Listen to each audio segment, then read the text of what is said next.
पहला स्कंद अध्याय संख्या 8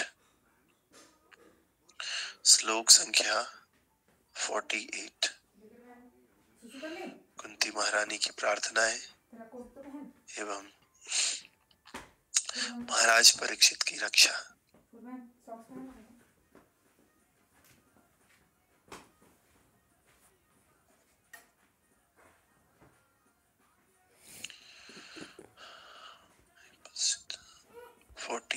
ओके। अहो मे पश्यता ज्ञानम हृदि रूढ़ं दुरात्मनः। अच्छा, ये कर लिया था शायद हमने। एक मिनट।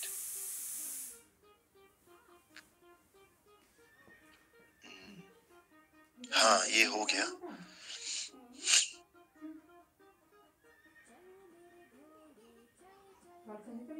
49 आज 49। बालाद्विज सुहद मित्रः बालद्विज सुहद मित्रः पितृभातृ गुरुद्रोह न मे सन्निरायाण न मे स्यान् न मे संन्याणमो न मे सन्निरयाण मोक्षो हि अपि वर्षायुतायुते बालद्विज सुहन्मित्रः बालद्विज सुहन्मित्रः पितृभातृ गुरुद्रोह न मे सन्नियाण मोक्षो हि अपि वर्षायुते बालद्विज सुहन्मित्रः पितृभातृ गुरुद्रोह न मे सन्निरयाण मोक्षो न मे सन्निरयाण मोक्षो हि अपि वर्षायुतायुते हि अपि वर्षायुतायुते बालद्विज सुहन्मित्र पितृभातृ गुरुद्रोह न मे स्यानिरयन् मोक्षो न मे स्यानिरयन् मोक्षो हि अपि वर्षायुतायुते। रिपीट कीजिए आप लोग। बालद्विज सुहन्मित्र पितृभातृ गुरुद्रोह न मे स्यानिरयन् मोक्षो या अपि वर्षायुतायुते। हरि बोल। और कोई? हरे कृष्ण प्रभु जी। बालद्विज सुहृन्मित्रो पितृ भातृ गुरुद्रोह न मे शानिरया मोक्षो यापि वर्षायुतो युते। हरि बोल। ओके, और कोई बात? हरे कृष्ण प्रभु जी। जी। बालाद्विज सुहन्मित्र पितृभातृ गुरुद्रोह न मे स्यानिरयन् मोक्षो हि अपि वर्षायुतायुते। ओके, ठीक है। तो इसका ट्रांसलेशन बालद्विज सुहृन्मित्र पितृभातृ गुरुद्रोह न मे स्यानिरयन् मोक्षो ये अपि वर्षायुतः। ठीक है। तो ट्रांसलेशन इस प्रकार से है। I have killed many boys, Brahmins, well-wishers, friends, parents, preceptors, and brothers. Though I live millions of years, and I will not be relieved from the hell that awaits me for all these sins. तो युधिष्ठिर महाराज कह रहे हैं, जैसे हमने कल देखा, इस प्रकार से जो कुरुक्षेत्र का युद्ध था उसमें बता रहे हैं कि जो धर्मराज युधिष्ठिर हैं वो अपने मित्रों की मृत्यु से व्याकुल होकर एक भौतिकवादी की तरह व्यवहार कर रहे थे और मुनियों ने इस प्रकार मोहित होकर उनसे बोलने लगा। युधिष्ठिर महाराज इस प्रकार से बोल रहे हैं। अब क्या बोल रहे हैं वो जो 49 था ना आज। तो हमने देखा कि युधिष्ठिर महाराज कह रहे थे कि मैं सबसे बड़ा पापी हूं, और मेरे हृदय को देखो जो अज्ञान से कितना भरा हुआ है, और जो ये शरीर दूसरों के लिए है, उसने अपने लिए मनुष्यों को मार डाला है, बहुत से मनुष्यों। कितने मनुष्यों को? तो मैंने कहा था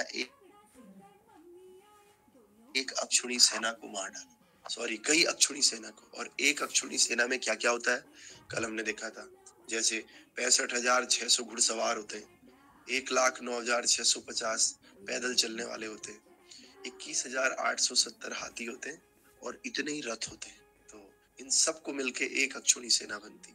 और कुरुक्षेत्र के युद्ध में ऐसी कई अक्षुणी सेना मारी गई।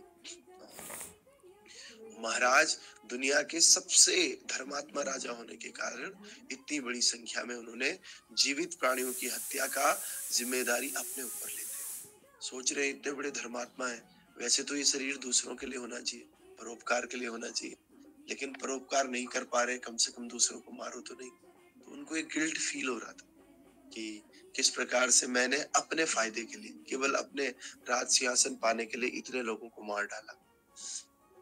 इस प्रकार से आगे कह रहे हैं कि मैंने कई लड़कों को, ब्राह्मणों को, शुभ चिंतकों को, दोस्तों को, माता पिता, गुरुओं और भाइयों को मार डाला है।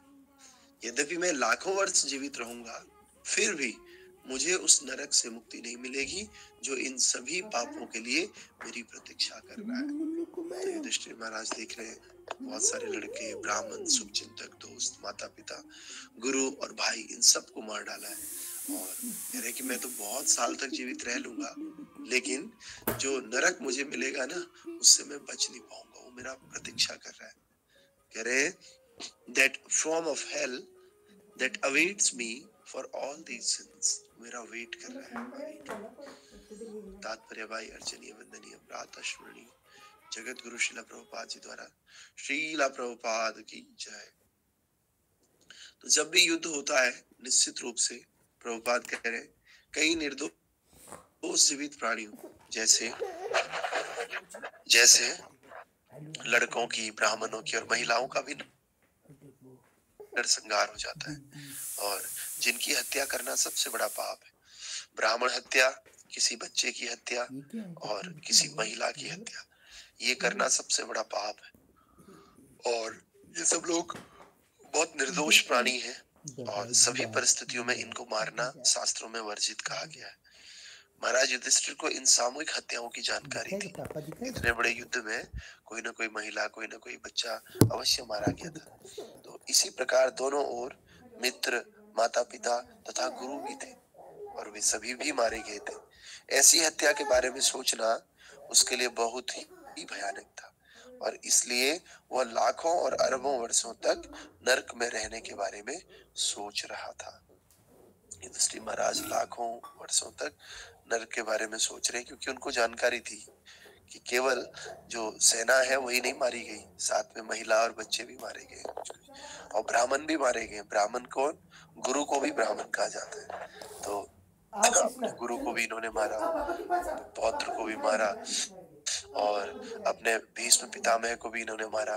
तो इसलिए युधिष्ठिर महाराज डर रहे हैं और शोक व्यक्त कर रहे हैं, ग्लानि व्यक्त कर रहे हैं। तिथिर राजा प्रभातुस्त धर्म युद्धे विदो दशाम इति में न तो बोधाय कल्पते शासनम वचः।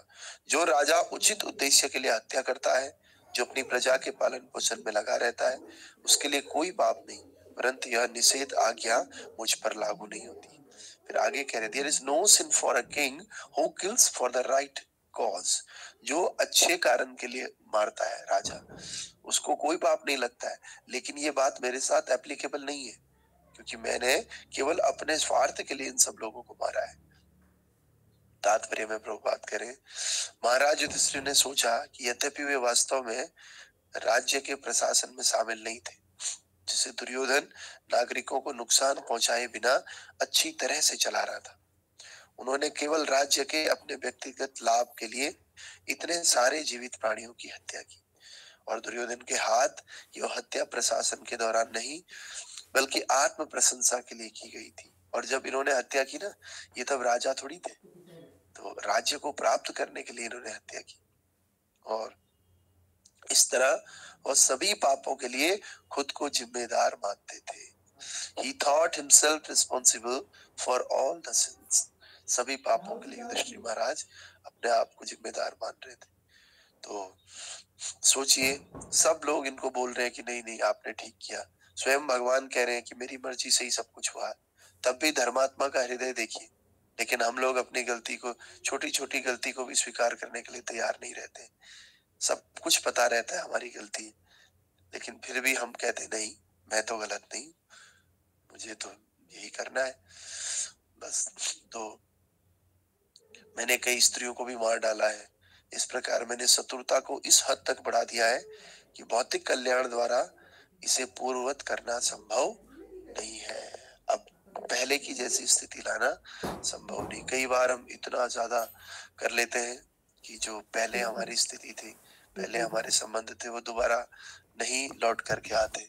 इस प्रकार से युधिष्ठिर महाराज एक मैसेज दे रहे, कभी भी इतना ज्यादा मत कर लेना कि पहले जैसी स्थिति लाना कठिन हो जाए। तो इस प्रकार युधिष्ठिर महाराज बहुत ही ग्लानि कर रहे हैं, बहुत दुख में है इस युद्ध को लेकर के। और आगे आगे ये उदाहरण भी देंगे युधिष्ठिर महाराज, जैसे कि कीचड़